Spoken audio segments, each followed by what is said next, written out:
There's a chemical plant in Maywood, New Jersey. Razor wire fences, security cameras. From the outside, it looks like the kind of facility where nothing interesting happens. Just gray industrial buildings sitting under a gray sky on a gray stretch of northeastern New Jersey. But every single year, this building is the only commercial facility in the United States legally authorized by the Drug Enforcement Administration to import over 100 metric tons of South American coca leaves. And here's where it gets good. The extracted cocaine, pure, medical grade, gets sold to a pharmaceutical company. The leftover extract with the cocaine removed, shipped directly to a bottling plant to flavor the world's most recognizable soft drink. So while the US government has spent over $1 trillion fighting what it calls an uncompromising war on a toxic prohibited poison, one hand is raiding Colombian farms and the other hand is in New Jersey, extracting cocaine with DEA permission and selling the byproduct to a beverage corporation. That is the actual supply chain. And to understand how we got here, you have to go back 8,000 years from now.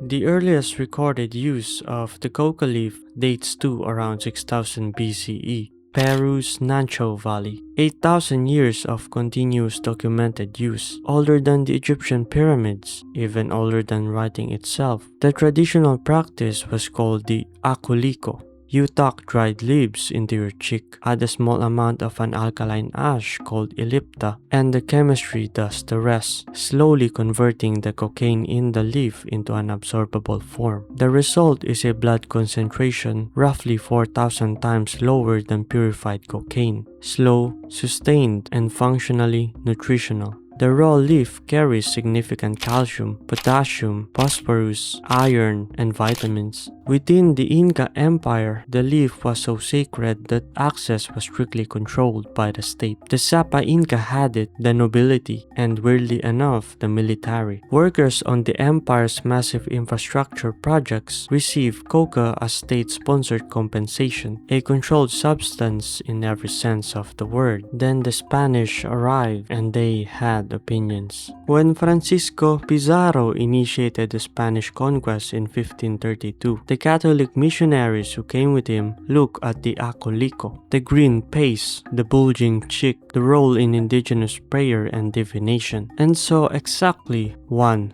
thing: demonic possession.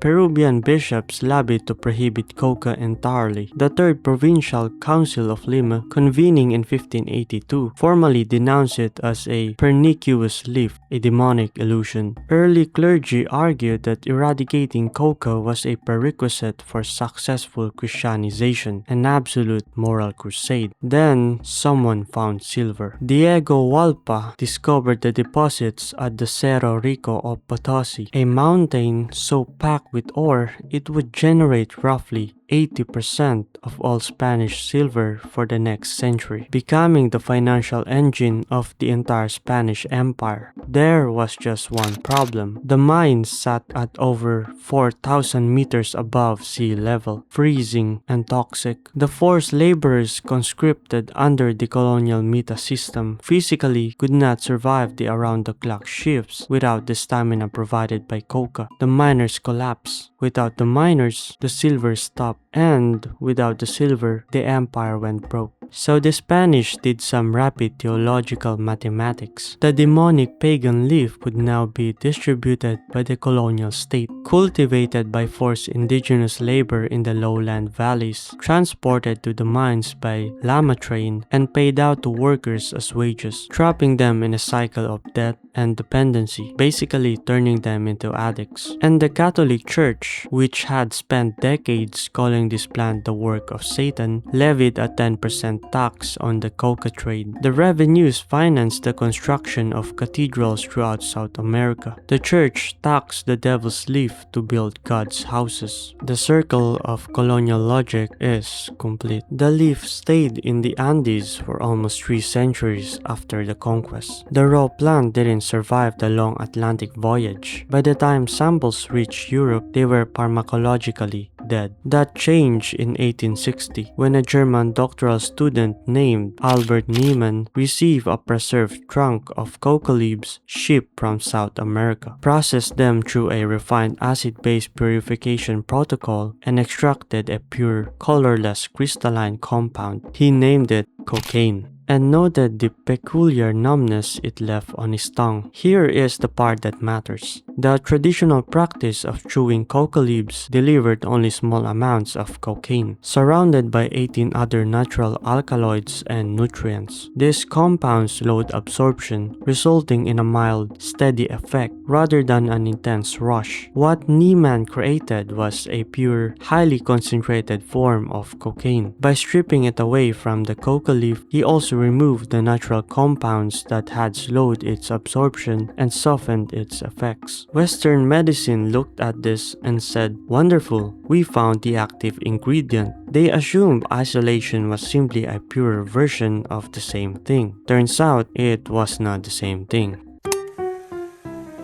In 1884, the Austrian ophthalmologist Karl Kahler discovered that dripping a cocaine solution onto the surface of an eye completely desensitized the cornea, allowing delicate surgical procedures on fully awake patients. Before this, eye surgery required general chloroform anesthesia, which carried a real risk of killing the patient. Cocaine changed that overnight. Surgeons immediately began injecting it directly into nerve trunks to block sensation across entire regions of the body, laying the foundations of modern regional and dental anesthesia. The pharmaceutical industry reacted as pharmaceutical industries tend to when they discover a profitable molecule with no regulatory oversight. E. Merck of Darmstadt scaled its operations. The American firm Park, Davis & Co. entered the race, discovered how to refine cocaine on site in South America, and drove the market price down. Their product line eventually included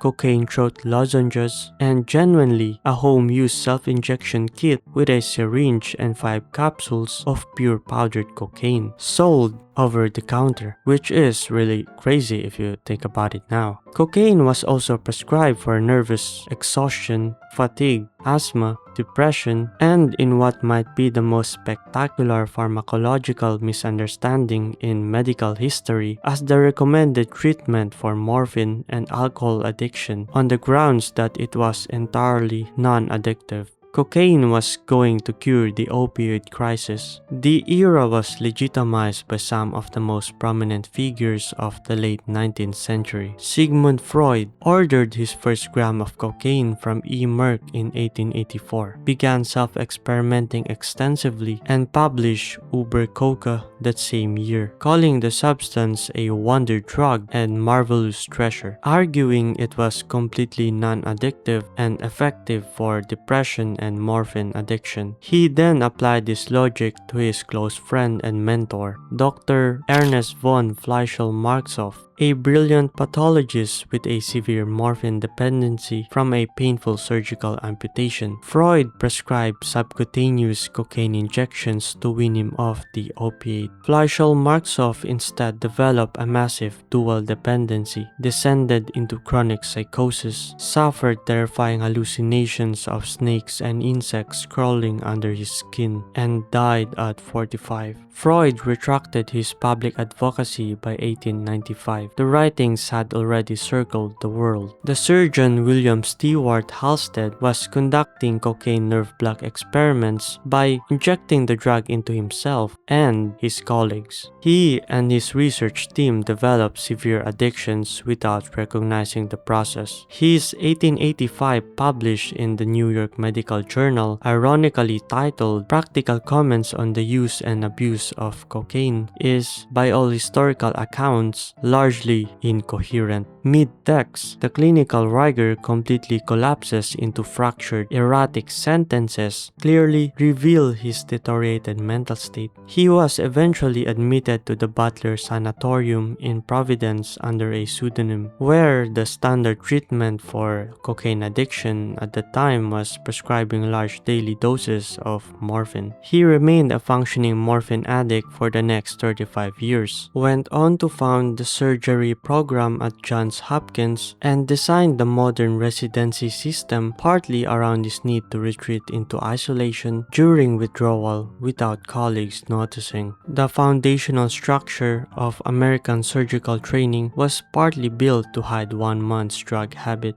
Pope Leo XIII was a devoted consumer of Van Mariani, a Bordeaux wine infused with coca extract, and loved it so much that he carried a personal gold-plated hip flask of it at all times, reportedly stating he used it to fortify himself when prayer was insufficient. He awarded the product's creator an official Vatican gold medal. The same church that condemned coca as demonic in 1582, oh shit, the devil is in me. The same church that condemned coca as demonic in 1582 was by 1890 giving its blessing to a wine infused with cocaine.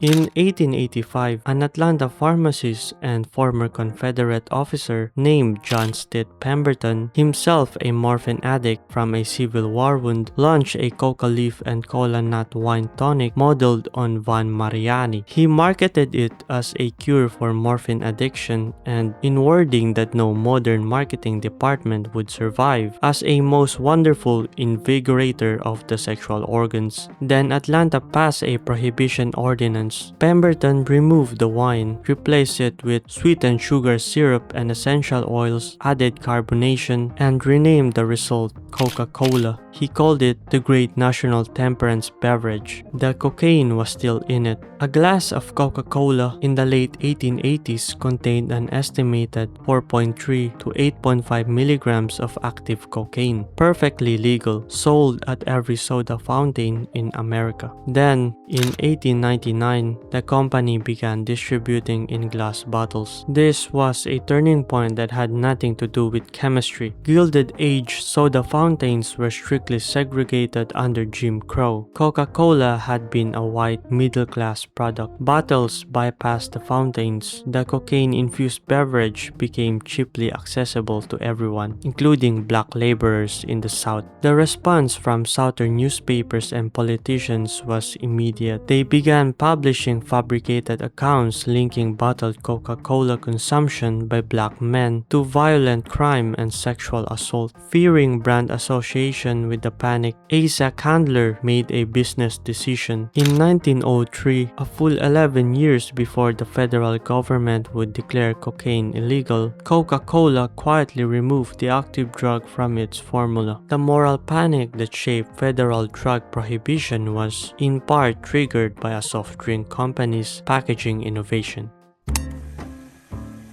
By the early 1900s, newspapers were systematically constructing a new archetype, the black cocaine fiend of the South. The fact that wealthy white citizens had been the primary consumers of pharmaceutical cocaine for decades was erased from the narrative entirely. On February 8, 1914, the New York Times Sunday magazine ran a headline by a Dr. Edward Huntington Williams. I'm not gonna say that. I'm just gonna put this up here. Just please read it, just read it on the screen. Williams' article claimed that cocaine made black users completely invulnerable to standard issue .32 caliber bullets, that Southern police departments had to upgrade to heavier .38 and .45 caliber revolvers to stop them. It claimed cocaine dramatically improved marksmanship. The U.S. Opium Commissioner testified before Congress that cocaine was the direct cause of sexual violence against white women in the South. There is no sociological mechanism by which cocaine makes human tissue bulletproof. What you need for that is crack. But they reached Congress, mobilized public support, and produced legislation with a speed that decades of genuine medical concern had never managed. On December 17, 1914, Woodrow Wilson signed the Harrison Narcotics Tax Act, technically a tax measure. The federal government lacked the constitutional authority to directly ban medical substances. The Harrison Act required registration, taxation, and audited record keeping for all coca and opiate products. It exempted physicians prescribing in the course of professional practice. Federal agents immediately redefined that exemption to mean that prescribing these substances to an addicted patient to manage withdrawal was not legitimate medicine. Between 1920 and 1930, the government arrested over 30,000 physicians and 8,000 pharmacists for attempting to treat dependent patients. Through aggressive federal prosecutions and Supreme Court rulings over the next decade, the government reinterpreted the tax law to completely dismantle the legal medical framework for addiction management. The Harrison Act reduced legal access to cocaine, but supply quickly found a new home in the underground economy, where criminal organizations stepped in to fill the gap. Cocaine remained a marginal luxury drug for most of the 20th century. Then the late 1970s and 1980s happened. The Medellin and Cali cartels built industrial-scale smuggling networks and moved hundreds of metric tons into the US and Europe annually. The market mutated in the mid-1980s with crack cocaine, a smokable free base form that reaches the brain in approximately 8 seconds, producing an instantaneous rush followed by an equally abrupt crash. Cheap to produce, sold in small doses, it flooded low-income urban neighborhoods. The Anti-Drug Abuse Act of 1986 established a sentencing disparity that has become one of the most documented examples of racially applied criminal law. 5 grams of crack cocaine triggered the same mandatory 5-year federal prison sentence as 500 grams of powdered cocaine, the same molecule 100 times different weight threshold.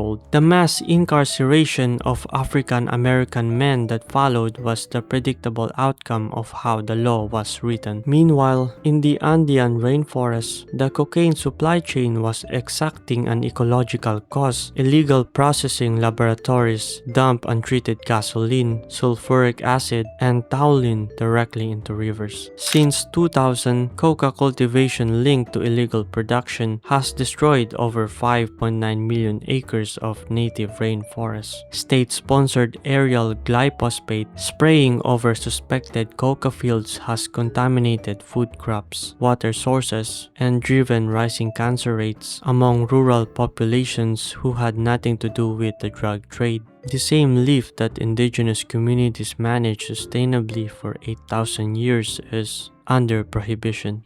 So, back to New Jersey. The Stepan Company in Maywood imports approximately 100 metric tons of dried coca leaves per year from Peru's state-owned National Coca Company under DEA authorization. The cocaine is extracted and sold to Mallinckrodt, the only U.S. pharmaceutical company licensed to process it into medical-grade cocaine hydrochloride for hospital and dental use. The decocainized extract is shipped to Coca-Cola bottling plants worldwide to protect the proprietary flavor formula. Behind the razor wire in New Jersey, the same leaf is legally processed, government supervised, and sold to a beverage corporation. Here is archaeological evidence that spans roughly 8,000 years. The coca leaf spent millennia as a nutritional, medicinal, sacred plant with no documented addiction epidemics. The catalyst was the extraction of the molecule from its botanical context. The corporate industrialization of that molecule, the racist political machinery that weaponized its prohibition, and the violent black market that prohibition produced. The line between a medicine, a corporate ingredient, a colonial fuel, and a prohibited poison was never drawn by science, but by profit and race. The Spanish Empire called it demonic in 1582. They taxed it the same year to fund their cathedrals. 400 years later, a different empire is doing a version of the same thing,